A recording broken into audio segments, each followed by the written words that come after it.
A very good evening to you. Thank you for joining us. Welcome to Sports Tonight. It's a very beautiful Wednesday night, and it's time for us to update you with the latest in the world of sports. My name is Tony Ibichoye.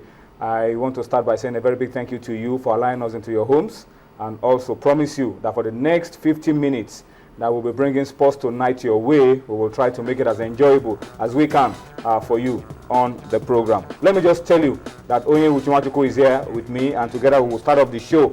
But let me just give you an idea of what we'll be talking about on the show tonight. Of course, a Wednesday night, we will take a look at what is going on the Commonwealth Games. It was a day that we had plenty to show for our efforts at the Commonwealth Games, a lot of gold medals to show at the Glasgow 2014 event.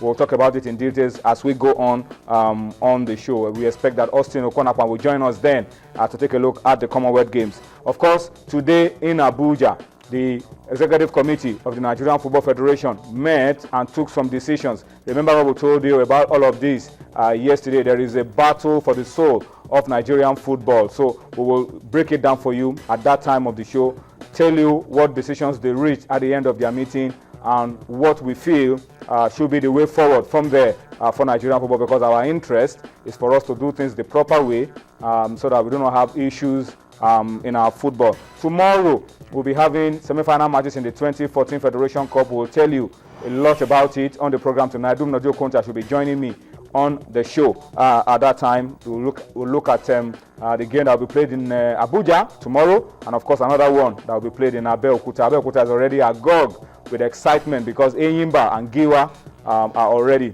looking forward to a classic encounter in the 2014 Federation Cup. We have something for the women as well. Sisi Omorogwe will be joining us. The pretty Sisi will be joining us, and we'll be taking a look at the Women League. And of course, we'll also be talking about our under-20 girls that are getting ready for the FIFA Under-20 Women's World Cup in Canada. And then we will, of course, read your comments on the show tonight. Onye Uchimachuku, let's start off on a very sober note. Let's start off with this bit of news that came through just a couple of hours ago, and it has got to do with a respected football icon. That man that you see on your screen, his name is Julio Grondona. For so many years, he held sway as the head of Argentine football. He saw the rise of Argentine football when they won the World Cup 2 times. And of course, the sad news is that today, Grondona passed on. Oye, you've read about him, you followed all the story around him. He's been in and out of hospital. Today, eventually, he lost the battle for his life. Yeah, he lost the battle at the ripe age of 82. You know, he's the FIFA senior vice president, a big ally of FIFA president Sepp Blatter. Yeah, Avalanche, first of all. Yeah, Avalanche. And then he transferred it to Sepp Blatter. To Sepp Blatter. He's also the head of FIFA's finance committee, a very, very sensitive committee.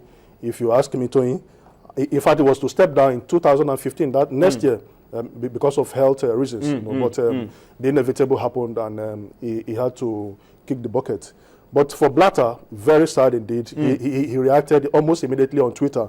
He said, very sad for the loss of a great friend, because most football followers internationally know that he's a very, very close, strong ally of a loyal ally. In fact, transferred the loyalty from Avalanche to his son was fingered at the World Cup for ticket and because of the ticket issues, because of the closeness, they just came up with the excuse that he actually gave the ticket to a friend, you know, because of the closeness. That's how close. Grondona himself had been fingered in a few issues around the battle to clean up FIFA at some point, but he's always wavered on. He's always survived all those. He was an old fox, you know, just like Blatter. They know how to navigate their way out of crisis, you know. So even back home in Argentina, the crisis, the violence during league games, you know, we are very frequent under him. He had issues with Diego Maradona. He was the one that hired him and fired him. You know, Maradona had to. He said Maradona, you know, has ill luck, you know, following him. Maradona went on TV and gave him the third finger. You know, so he was a man that, you know, streetwise man. You know, very, very, very intelligent. You know, but his experience will be missed in FIFA. And most especially Sepp Blatter, because of the next.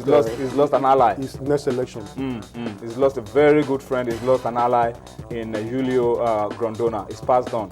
Well, that's how it is. He's served football, Argentine football, world football, and he's taking his rest. Well, what can we say? We can only wish Julio Grondona that he will rest in peace. And of course, the football family in Argentina, I pray that God gives them the strength to bear the loss. He's an old man, so they should have been getting used. Celebration of life. It really should be a celebration of his life and his contributions to football. All right, let's bring you into all that we're doing on the program tonight. We're giving you an outline of what we will be discussing on the show tonight. It promises to be loaded, extra loaded tonight, and we need you to be a part of all that we're doing via feedback. So we want you to get busy with us, pick up your phones, and talk to us. You know how we do it on the show. You know how to give your opinion to the issues as we raise them on the program. Those platforms are showing on your screen. The mechanisms are showing on your screen. On Facebook, channels, iPhone Sports, and of course on Twitter at channels_sports, and of course at Tony Ibichoye. So please get busy with us. Talk to us around the Commonwealth Games. Talk to us around Nigerian football. What are your expectations for tomorrow's double Federation Cup semi-final games?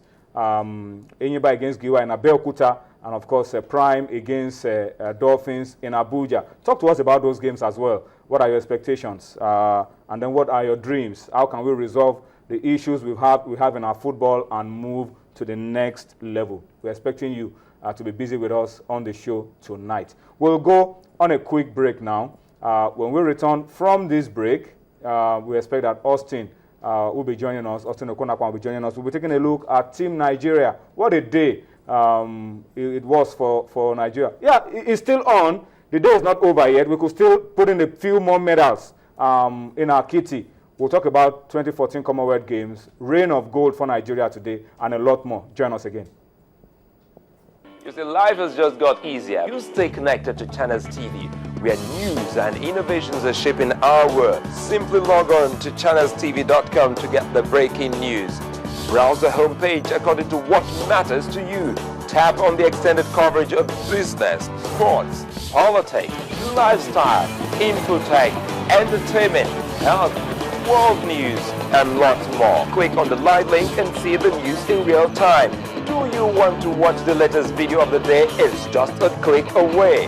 Friend us on Facebook, YouTube, follow us on Twitter, Google+, participate in Channels TV poll, and share your comments. It's a website you can talk to. Your voice will be heard. ChannelsTV.com. The news at your fingertips.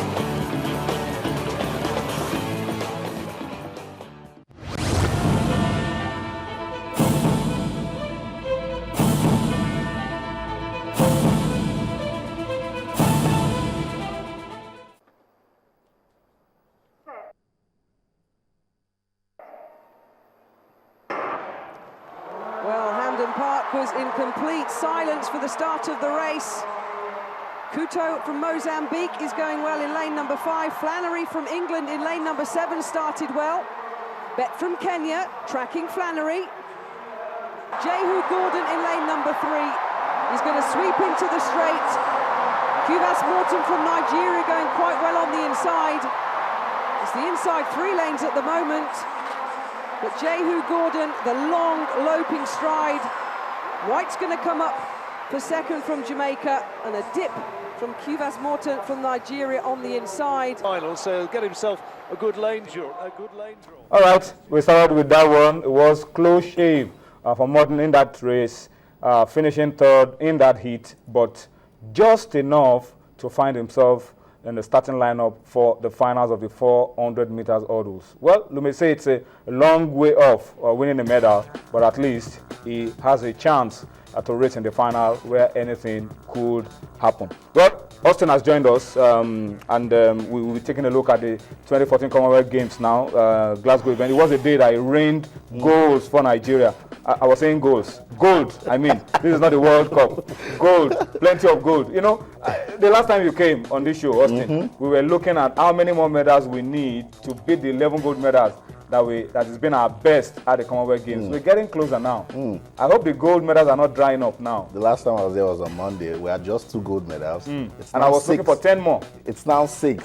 6, but we could still lose one. 5 and a half. Well, just say 5, 6, we could still lose one. 5 and a half. But it was a good day. Fantastic Good day for Nigeria. Fantastic day for wrestling and again weightlifting. And I spoke to the president of the Wrestling Federation this morning, Danny Gali, and he says that we should expect medals from them, and they did just that. And what a way to do it. Let's talk about Odunayo. That's how to win a gold medal. Go there, get the business done, win, and show them Nigeria can dance. That was what she did. That's her story. And she did it barely. She needed barely a minute to actually win that gold for Nigeria. Aminat Adeni also won gold. And whenever I come here to him, I like talking about their ages so that we can monitor. It's a big one for everyone. This is the. This is one of the fights.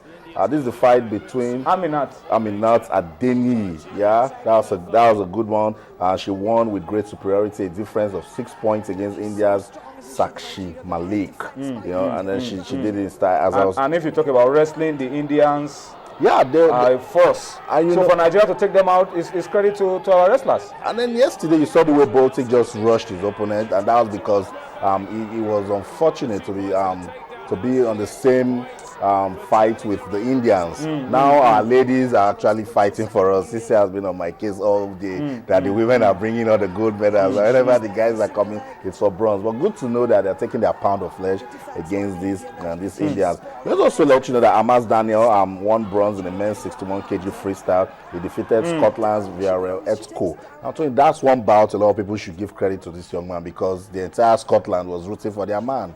And then he was able to, get a medal from it. Good one. The good news from today also is that Team Nigeria is now third on the wrestling medal standings with 2 gold, 1 silver, and 5 bronze medals. So that's the story. But let's keep talking about Odunayo. The mentality she used in getting into that fight was what gave her the gold medal. She was just straight to business. When she got in there, look at her. She's watching. She had the timing. You see, precision, and then she's waiting for the right moment to get that victory by fall, which is just almost automatic. Perfect. Once you get the fall, it's all over for your opponent. You see, come on, I'm waiting for you. Let me get and that's it. Yeah, that was it. Oh, good fight. And then when she pinned down her opponent, that's the Nigerian spirit. Knock them out. that was it. That was it. There was nothing Lalita of India could do. And then straight up. Another talking point was what happened here with the referee. And this is the best moment, Austin. Yeah, that's Daniel Gali. Daniel Gali. Yes. I mean, this is the moment. Good one.